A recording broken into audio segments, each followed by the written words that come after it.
Welcome to VSPM channel. VSPM channel subscribe பண்ணவங்க subscribe பண்ணிக்கோங்க. பக்கத்தில் இருக்கிற பெல் பட்டனை கிளிக் பண்ணிக்கோங்க.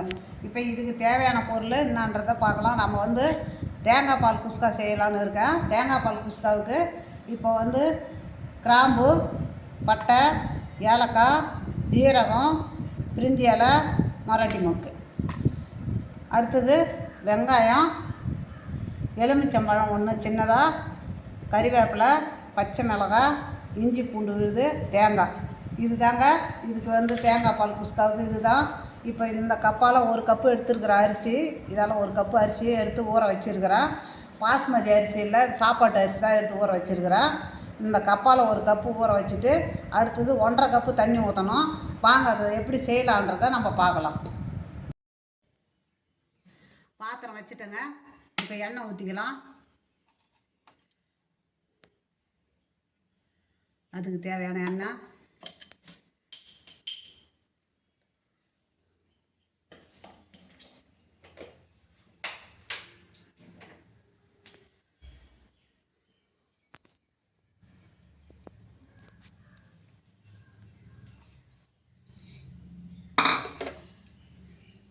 பட்டை போட்டுக்கலாம். பட்டை, மராட்டி மொக்கு, கிராம்பு, ஏலக்காய், பிரிஞ்சி இலை, ஜீரகம் தாங்க இதுக்கு போடணும். பெரிய ஜீரகம் போடக்கூடாது. நீங்களும் செய்கிற மாதிரினா ஜீரகம் போடுங்க.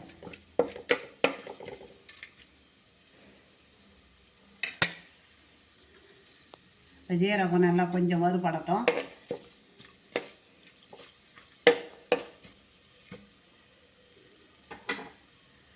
இப்போ வெங்காயத்தை போட்டுக்கலாங்க.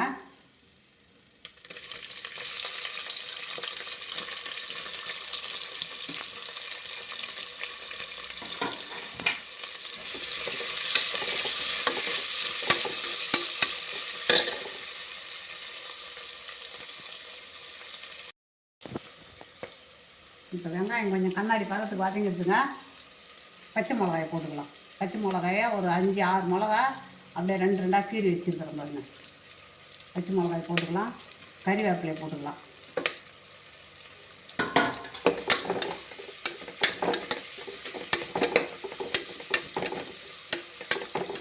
பச்சை மிளகாயும் வெங்காயமும் கொஞ்சம் நல்லா வதங்கணும். அதுக்கப்புறமா இஞ்சி பூண்டு நம்ம போட்டுக்கலாம்.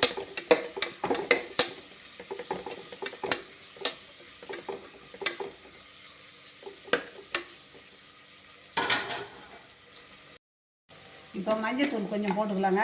மஞ்சத்தூள் தேவையில்லை, அது ஒரு ஆப்ஷன் தான். இருந்தாலும் கிருமி நாசினி அதுக்காக அது கொஞ்சம் மஞ்சத்தூள். இப்போ இஞ்சி பூண்டு விழுது வச்சுருக்கிறோம், அதை போட்டுக்கலாம்.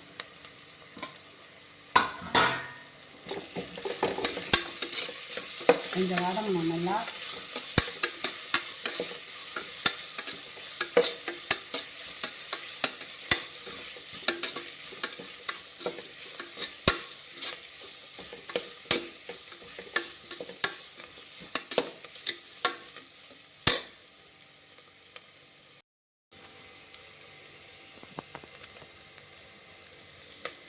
வாசனை கம்மன்னு வருது. இஞ்சி பூண்டு விழுது போட்ட உடனே இந்த வெங்காயம் நல்லா பிரியாணிக்கு வதங்குற மாதிரி வதங்க தேவையில்லை.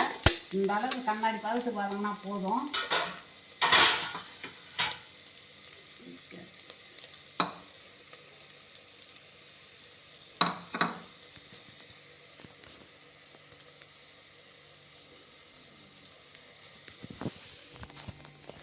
இப்படி காட்டினா பாரு, இப்படி பிடிச்சா தானே வெளிச்சம் வரும். இப்போ இதால் ஒரு கப்பு அரிசி போட்டிருக்கிறோம். இப்போ தேங்காய் பால் இருக்குது, அதால் நம்ம இப்போ அந்த அளவு ஊற்றிக்கலாம். 1-1.5 ஊற்றணும், இல்லை 2 ஊற்றணும்.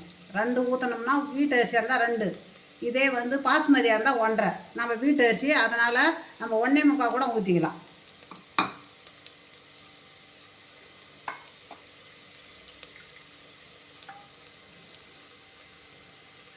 இப்போ ஒரு கப்பு ஊற்றிக்கிறேங்க தேங்காய் பால்.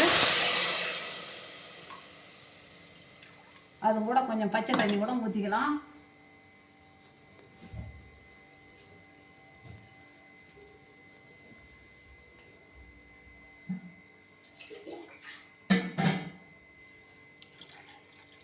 நம்ம 1.25 ஊற்றிக்கலாம். பச்சை தண்ணி ஊற்றிக்கிறேன். அது கூட 1.25 ஊற்றிக்கிறேங்க. அதுக்கு தேவையான உப்பு,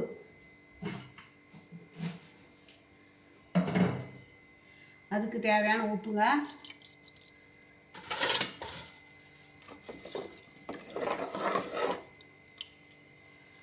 இப்போ கொஞ்சம் எலுமிச்சம்பழத்தை புழிஞ்சு விட்டுக்கலாம்.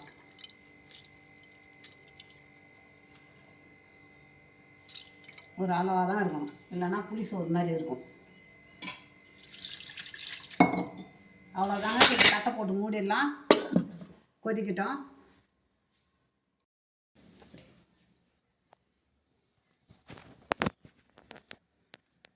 இப்போ கொச்சிருத்துங்க, பார்க்கலாம் வாங்க. பாருங்கள், கொதிச்சிருத்து பாருங்கள். இப்போ நம்ம அரிசியை போட்டுக்கலாம்.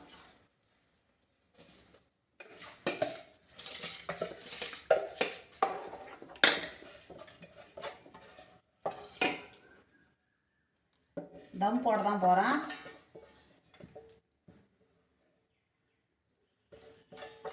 விசில் வைக்கல.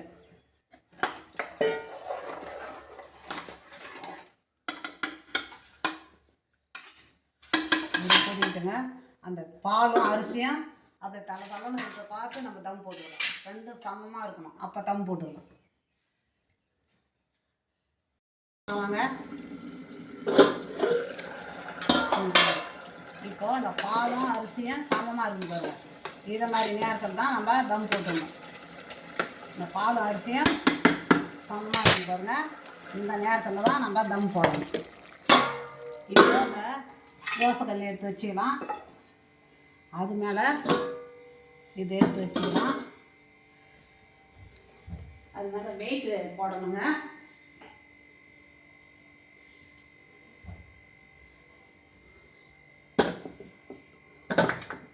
இது ஒரு 15 நிமிஷம் இருக்கட்டுங்க. 15 நிமிஷம் கழித்து நம்ம பார்க்கலாம். இப்போ எடுத்துடலாங்க. இப்போ இந்த கல் கிரானைட் கல் எங்களுது இந்த சப்பாத்தி புரோட்டா கட்டா இது, அதை தான் தூக்கி வெயிட் போட்டேன். இப்போ பார்க்கலாம் வாங்க. 15 நிமிஷம் ஆயிடுது, நம்ம பார்க்கலாம். பாருங்க, பொல பொல பொல பொல பொலன்னு இருக்குது பாருங்க சாதம்.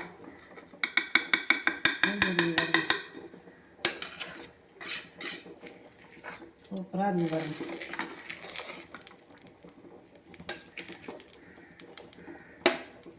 ரெடி ஆகிடுதுங்க.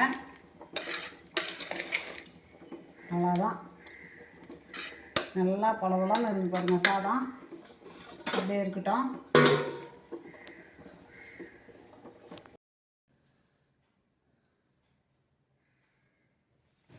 தேங்காய் பால் குஸ்கா சாதம் ரெடி ஆகிடுதுங்க. முந்திரி பருப்பு, திராட்சை எல்லாமே வச்சு இருக்குது பாருங்கள். ஒரு வாய்க்கு ஒரு முந்திரி பருப்பு திராட்சை வச்சு சாப்பிட்டா அவ்வளோ ஒரு டேஸ்ட்டாக இருக்குங்க. இது டேஸ்ட்டாகவும் இருக்கும், சுவையாகவும் இருக்குங்க. அப்படி இருக்குங்க. இதுக்கு வந்து முட்டை வச்சுருக்குறேங்க. இந்த குஸ்காவுக்காக முட்டை வச்சுருக்குறேன். இதே மாதிரி நீங்களும் செய்யுங்க. உங்களுக்கு பிடிச்சிருந்ததுன்னா எனக்கு லைக் பண்ணுங்கள், கமெண்ட் பண்ணுங்கள், சப்ஸ்கிரைப் பண்ணுங்கள்.